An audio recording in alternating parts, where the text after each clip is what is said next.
সালামু আলাইকুম রহমতুল্লাহ।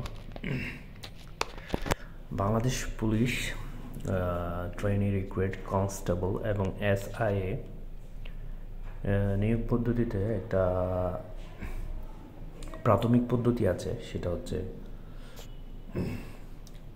Preliminary screening. দেখতে পাচ্ছেন আসলে এই জিনিসটা কি এবং এটি কীভাবে কাজ করে এই বিষয়ে আজকে আলোচনা করব।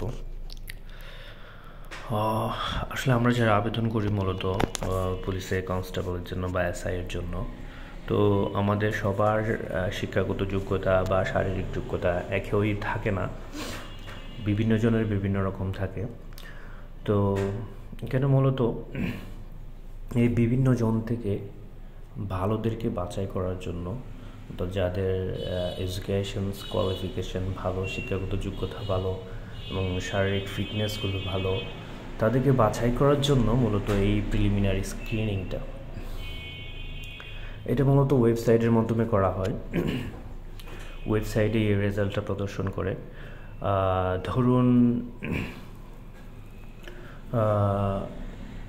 100 নম্বরের মধ্যে এই আপনার রেজাল্ট, আপনার হাইট, আপনার ওজন, তারপর আপনার বুকের মাপ, তারপর অন্যান্য যা কিছু আছে সব কিছু 100 মার্কসের মধ্যে অন্তর্ভুক্ত করা হয়। এর মধ্যে মনে করুন আপনি SSCতে পেয়েছেন 3 পয়েন্ট সামথিং, বা মনে করেন 3 পয়েন্টের জন্য এখানে দেওয়া হচ্ছে 20 নম্বর। তারপর যারা 4 পয়েন্ট পেয়েছে তাদেরকে দেওয়া হচ্ছে 25 নম্বর, বা যারা A+ পেয়েছে তাদেরকে দেওয়া হচ্ছে 40 নম্বর। ঠিক এইভাবে আসলে রেজাল্ট বেস, শারীরিক যোগ্যতা বেস এই প্রিলিমিনারি স্ক্রিনিংয়ের স্কোরটা বৃদ্ধি পায়। তো যারা হাইটে বেশি তাদের স্কোর বেশি হবে, যাদের চেস্ট বেশি তাদের স্কোর বেশি হবে, যাদের রেজাল্ট ভালো তাদের স্কোর বেশি হবে। এটাই হচ্ছে মূলত বিষয়।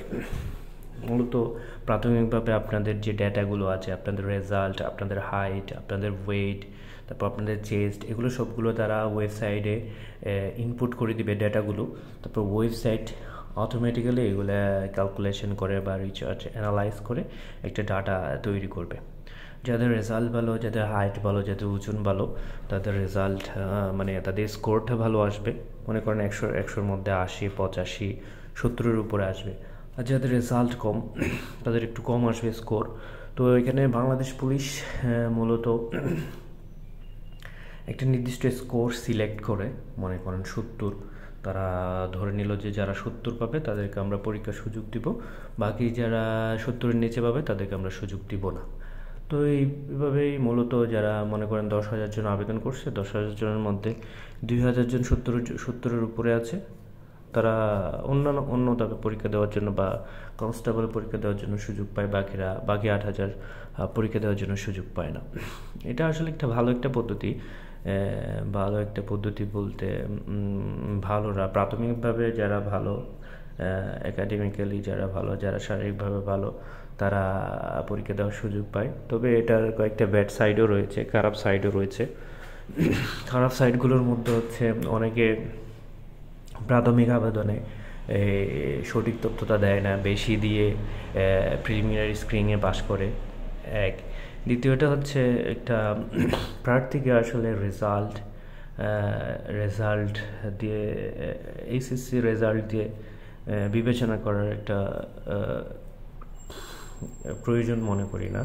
কারণ একটা মানুষের মেধা, মননশীল শুধু রেজাল্টের উপরে ভিত্তি করে বেস করা হয় না, তার পারিপার্শ্বিক, তার অন্যান্য যোগ্যতা, তার অন্যান্য কোয়ালিটি নিয়ে ওর মেধাটা আসলে বিবেচিত হওয়া উচিত। তো এই ক্ষেত্রে আমি মনে করবো এই দুইটা ফল্ট, একটা হচ্ছে ভুল তথ্য প্রদান করা, আর একটা হচ্ছে মেধা যাচাইয়ের বিষয়টা আমার অপছন্দ। তাহলে আপনারা আশা করছি মোটামুটি বুঝছেন। আর অন্য কোনো প্রশ্ন থাকলে জানাবেন কমেন্ট বক্সে, ওই বিষয়ে আপনাদের সাথে আলোচনা করব ইনশাআল্লাহ। তাহলে আজকের মতো এই পর্যন্তই। আল্লাহ হাফেজ।